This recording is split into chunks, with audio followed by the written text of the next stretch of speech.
ইসলামী শ্রমিক আন্দোলনে সরকার চালনার হাতে হাত থেকে যোগদান করছে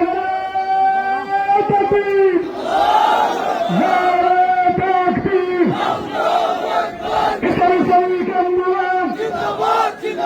ইসলামী যুব আন্দোলন ইসলামী ছাত্র আন্দোলন শেখ সরকার পক্ষ থেকে সারা ছাত্র আন্দোলন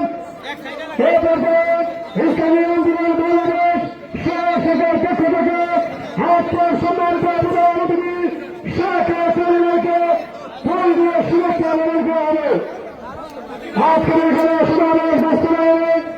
সাংবাদিক বন্ধুগণ, প্রশাসনের ভাইরা, সংগ্রামী সহযোগিতা বন্ধুরা, সম্মানিত নগরবাসী সবাইকে প্রাণ ভরা আন্তরিক শুভেচ্ছা জানাচ্ছি।